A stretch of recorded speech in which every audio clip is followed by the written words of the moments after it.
What's going on, everybody? Welcome back to my tiny garage. My name is Jared. We're back with another welding project. On today's video, this is a ROPS protection system. This goes on the back of your subcompact compact tractors, and it goes up behind you as like a little roll bar. So an open cam station. This is what you see on over the people's heads. So if the tractor were to roll over, this is supposed to help out with that so you don't get squished. The dilemma here with this one is my customer wants to be able to get their tractor into the garage, and this is just a touch bit too big. We have a garage door of 7 feet, and this is coming in at like 7'4", something like that. From memory, it's been a little bit since I measured it, but sounds about right. So what we're going to do here today is we're going to make it just a little bit shorter. We're going to take off about 7 inches off of this, and that should about do it. I had this on the tractor. I had him sit on it and to make sure he wouldn't whack his head on this or anything, and it seems like 7 inches is going to be where it should work, and it will give him enough clearance to go in and out of that garage door without taking the garage door in there with it. Pretty straightforward, honestly. Just a little bit of time and we should have this this all done for him. So let's go ahead and start. We're going to start on one side at a time, so that way we can always reference the other side if we have to. But looks like 4 3/4 inches is what we got from the end of the tube till the end of the bracket. So I have that wrote down so I can remember how to get that square. We'll go ahead and cut off of our bracket and yeah, get started from there.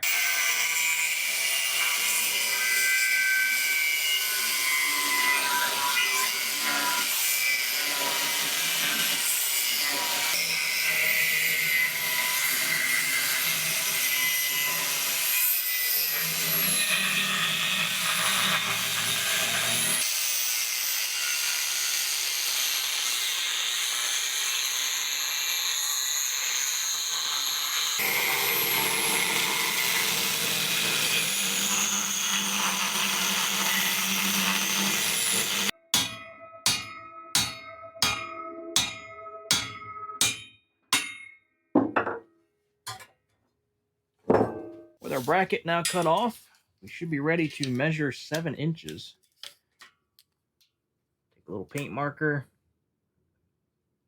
mark that right there. That's 7 inches. Now,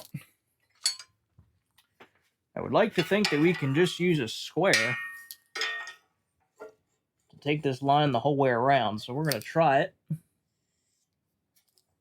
and see if it ends up where it should be. Let's just measure down this side.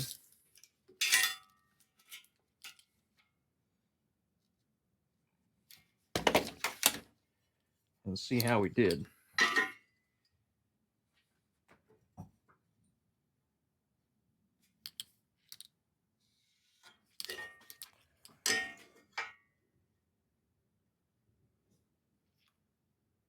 Looks like it came out pretty well right on.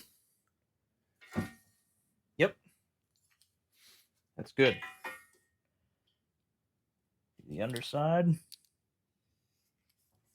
Okay. There we go. We got a red mark the whole way around to follow. Let's go ahead and cut this tube off.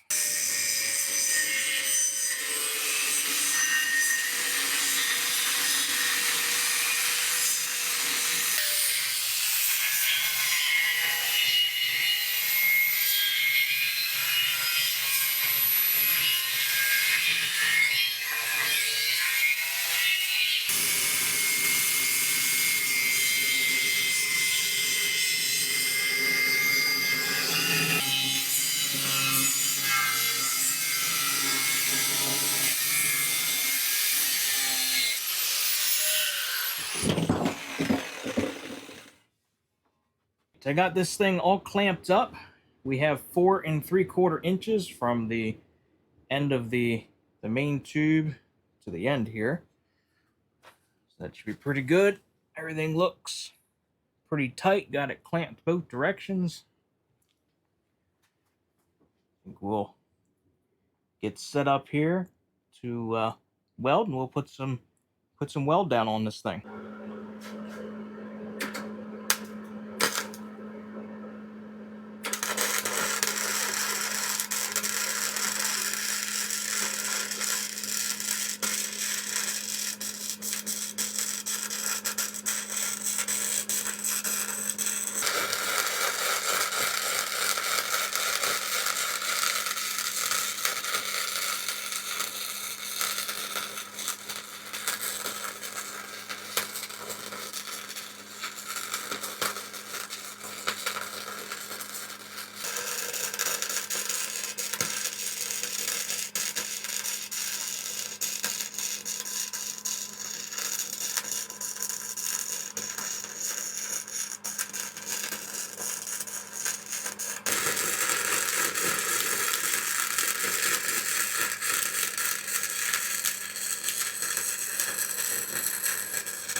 we go. This side is all welded on.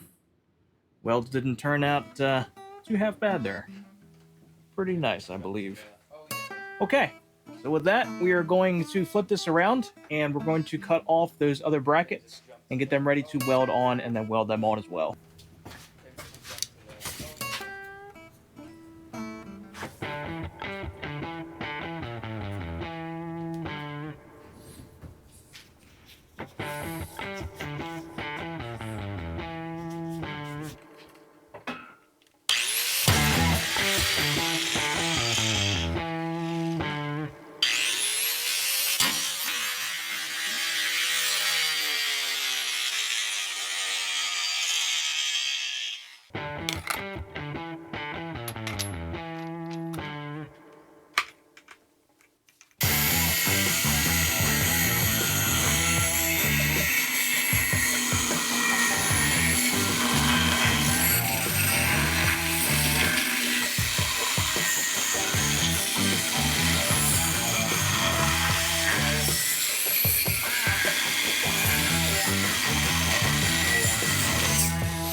There we go. Both ends are welded on and should be good to go here and now.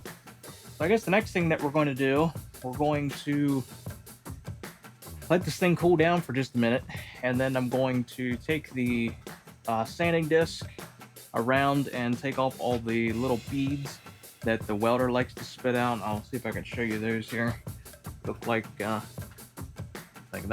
right there. Little bits of slag. So we'll take the buffer wheel. They usually come off pretty easy, so we'll sand them down so they look pretty good then with paint. And then we'll take. I'm gonna end up repainting this whole bar, so that way the paint kind of matches, at least on the bar anyway. So I'm gonna go through then probably with the wire wheel and take off all the old paint, and then we should be ready to put on a coat of new paint. But I gotta let this thing cool down just a little bit hot yet.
Very last thing I have to do here yet before we can throw some paint on is drill out these holes here again for these pins to go through.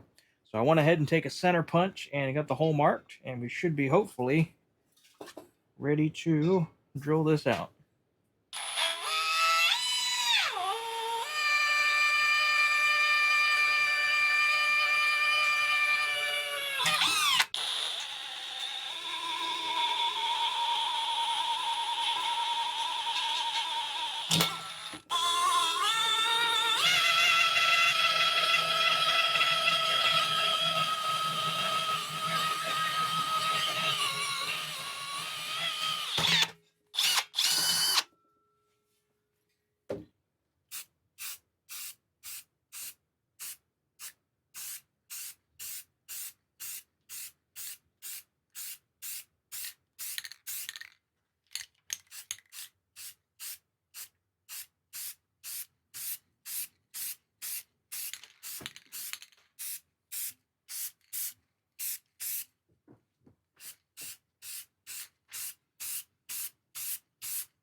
There we go. I think that ought about do it. The holes are drilled all the way through, and we got our first coat of paint on. So we're just going to let that hang here like this and dry a little bit, and I'm just going to keep doing this in small little thin coats at a time, so that way we don't get any runs, get some better dry adhesion hopefully, and just a better turnout overall. So I'll just keep after this here a little bit over the next coming days. But to go ahead and wrap the video up here for you guys. So thank you for stopping by to watch. I hope you enjoyed it. Maybe you learned something. Maybe you have a ROPS like this. You were thinking about doing it too, but you weren't maybe quite sure how to go about it. Hopefully this video was helpful. and give you some ideas if nothing else. Drop a like down below, doesn't cost you guys a thing, and if you're not subscribed and you like this kind of content, want to see more, make sure you are subscribed so you don't miss any future videos. And with that, I'm going to get wrapped up here and call it a day for myself, but we will see you guys in the next video.